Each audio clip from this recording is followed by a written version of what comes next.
Good. Oh yeah, you might just have to click the little box.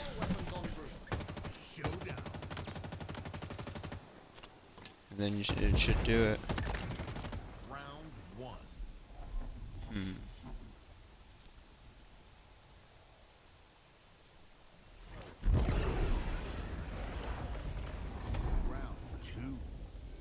Oh, it should be right in the little section, like when you're in the party settings.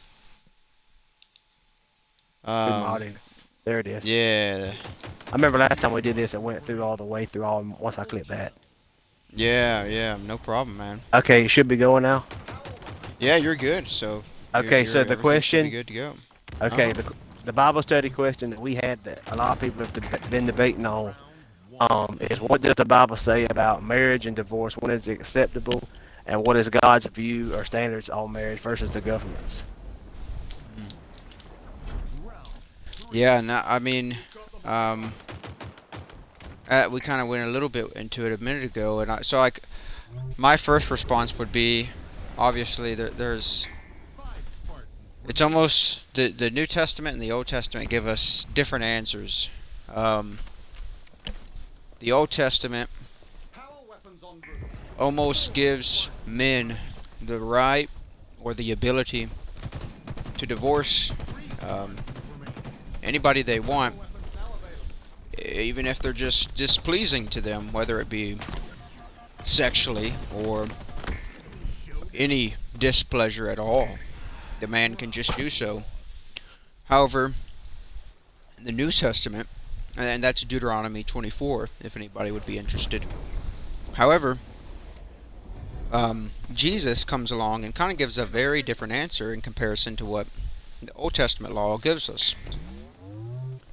And like I said, this is I'll be quoting a little bit of Matthew 19 here. In Matthew 19, Jesus is asked why he's condemning divorce.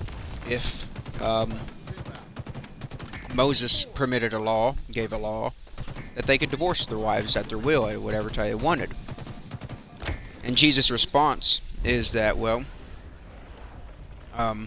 the only reason that God allowed divorce then, when speaking of the days of Moses, is because of the hardness of people's hearts. And the reason that I find this interesting is because that means that God allowed things in the Old Testament that may not be just divorce, but divorce is an example, as we're talking about. But God allowed things in the Old Testament that are against His will, against His heart, so to speak.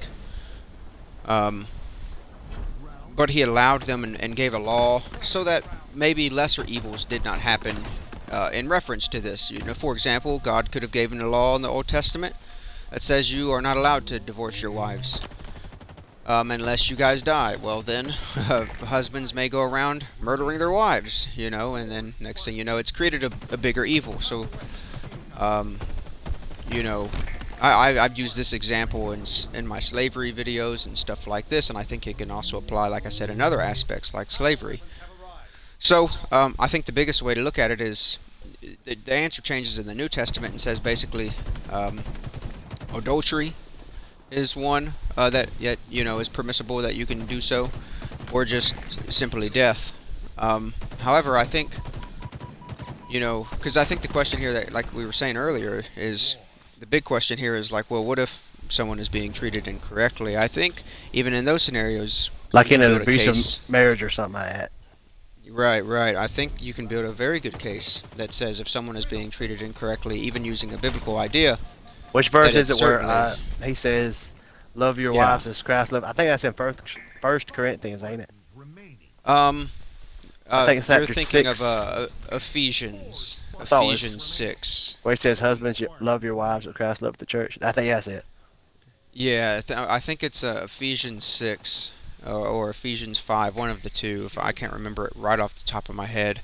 But yeah, Ephesians is the one where it talks about all of those things because people basically try to make it seem like the Bible is misogynistic because it's funny because, like, for example, as I'm quoting Ephesians, what will happen is it says something to the lines of it says, "Wives, submit to your husband," right? And then the women will say, "Oh my gosh, I can't believe the Bible says that." And then the very next verse says, "Husbands, love your wives as Christ loved the church." And And yet it's we like, oh brung yeah, you forgot to read that verse, didn't you? And we it's used just that verse. That was either in Ephesians or Corinthians, wherever it was. Anyhow, we used that and we yeah, said this was the Bible saying if y'all would have did this in the first place, there would have never been a reason to divorce. If you would have loved each other, yeah, that's exactly right. Yep. If you guys did things the way that God intended you to, then yeah, you'd never have a reason to do so 100%. So yeah, that's why it's all very very interesting. So yeah, that's what I would say. It is like certainly even from a Christian perspective, um, you can certainly build a case that if you're being treated incorrectly, you should certainly seek divorce.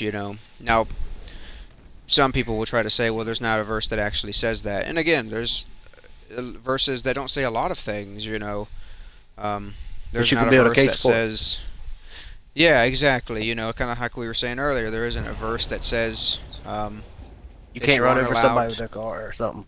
Yeah, yeah, exactly. You're not allowed to run over people with your car. But that doesn't mean that we're supposed to do that. Or like there isn't a verse that says you aren't allowed to watch OnlyFans, but you build a case using the Bible, saying, hey, well, right here Jesus says if you look with lust, look with lust, and you're committing adultery in your heart. Um, so you know what I mean? It's stuff like that. That like even though it doesn't say the word specifically, don't do X, doesn't mean that you should do X. You know what I mean? So likewise with marriage, I think marriage is 100% in that same way. So absolutely, just it's part of the fallen world. You Oh, know? another thing, while we're still doing the video, let's talk about Yeah. the first part, the licenses thing, because people talk about the marriage licenses. Oh, another part we brought up at Bible study was about Jacob, I believe it was, where he worked for the 7 years for one, and then they gave him Mm-hmm. the wrong one, and he worked 7 years for the other. Hmm. But we kind of come to the conclusion with that one. He still stayed married to the first one. Oh, okay. Yeah, kind of like in the times of when they were Yeah, and we could, polygamous in marriage and whatnot. yeah, we had also said that uh the verse about obeying the laws of the land as long as they don't go against God's laws, marriage and license is what required to be legally married, and Yeah. at least here in the states, versus in other countries you might do whatever, trade a basket of fruit or something, I don't know, but or for a cow or Yep. property or something. Yeah, for sure. But the thing is,